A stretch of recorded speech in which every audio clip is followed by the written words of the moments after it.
ایک عالم دین سعودی عرب نے اس کا گلا کاٹا تھا، آیت اللہ نمر، 4-5 سالوں کے لیے ایران ایمبیسی بند کر دی، 4-5 سالوں کے لیے۔ نمر ایرانی نہیں تھا، شیعہ تھا۔ موت العالم موت العالم ہوتا ہے کہ اگر تو ہمارے علماء کا احترام نہیں کرے گا، وہ کسی بھی فرقے کا ہو۔ ہمارے ہاں بعض اداروں کے ذہن میں یہ وہم ہے کہ پتہ نہیں پاکستانی شیعہ کوئی ایران پرست، یہاں کوئی ایران پرستی نہیں ہے۔ ہمارے یہاں علماء کی ایک قدر ہے، پورا عراق آیت اللہ سیستانی کی سنتا ہے۔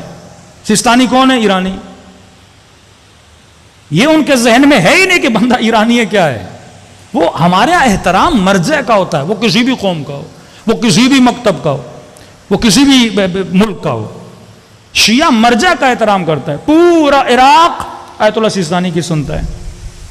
اس سے پہلے آیت اللہ محسن الحکیم عراقی تھے، پوری دنیا کے شیعہ ان کی اتباع کرتے تھے۔ ہمارے یہاں نسل پرستی تو ہے ہی نہیں۔ دوسرا یہ ذہنوں میں ڈالا جلی اعوذ باللہ کہ مجھے ایک بات یہ بہت بری لگتی ہے کہ جس طرح انڈیا کے مسلمان بار بار انڈین گورنمنٹ کو یہ احساس دلاتے ہیں کہ ہم ہندوستانی ہیں، ہم ہندوستانی ہیں، کیونکہ ان کو یہی بولا جاتا ہے کہ تم پاکستانی ہو۔ اور یہ چیز مجھے یہاں محسوس ہوتی ہے کہ ہمیں کیوں بتانا پڑتا ہے کہ ہم پاکستانی ہیں، ہم حب الوطنی ہیں۔ ہر قوم کا ایک جین ہوتا ہے۔ آپ پوری دنیا میں جہاں جہاں شیعہ رہتے ہیں ان کا جین چیک کر لو۔ پوری دنیا میں شیعہ جہاں بھی ہے وہ نیشنلسٹ ہے، کہیں بھی چلے جاؤ۔ ایرانی شیعہ بے انتہا اپنے وطن سے محبت کرتا ہے، عراقی شیعہ بے انتہا اپنے وطن سے محبت کرتا ہے، لبنانی شیعہ بے انتہا اپنے وطن سے محبت کرتا ہے۔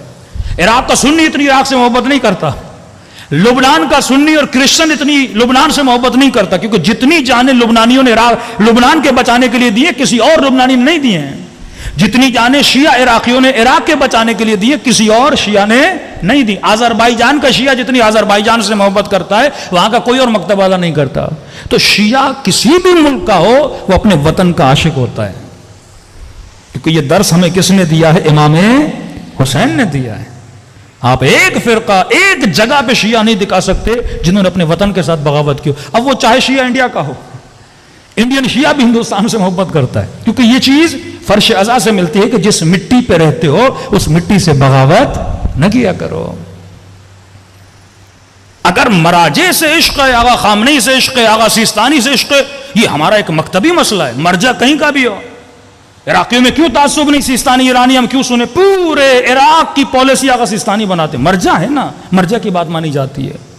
یہی تو قوت، یہی تو قدرت، یہی تو ہمارے انسجام کی طاقت ہے جو اہل بیت نے دیا۔ نسل پرستی ہمارے یہاں ہے ہی نہیں۔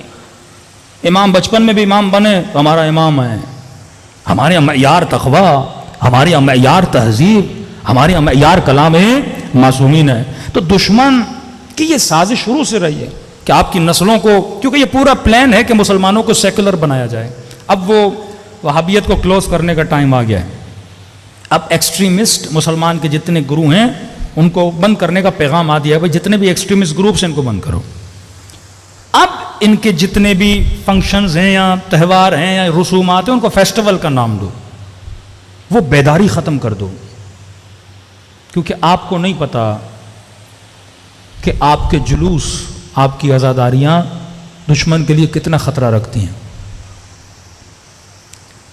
واللہ اگر قومیں نظریاتی بن جائیں ان جلوسوں سے کیا کچھ نہیں ہو سکتا۔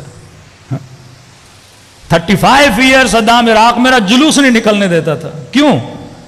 اب اسے پتا تھا کہ ایک سیاسی پارٹی جلسہ بھی کرے کروڑوں روپے خرچ کرنے پڑتے ہیں لوگوں کو جمع کرنے کے لیے۔ یہ بھی افسوس کا مقام ہے، آج کل مجالس بھی سیاسی جلسوں کی شکل اختیار کر گئی ہے۔ میرے مولوی کا رش کتنا ہے اور تیرے مولوی کا رش کتنا ہے، بھائی یہ معیار تھوڑی ہے، نمبر بازیاں ہو رہی ہیں۔ کوئی پارٹی پیسے خرچ کر کے بھی بڑی مشکل سے 2 لاکھ 4 لاکھ لوگ جمع کرتی ہے۔ یہاں عاشورہ کا دن آتا ہے، حسین کے نام پہ بچے بوڑھے سب باہر نکل آتے ہیں۔ ہاں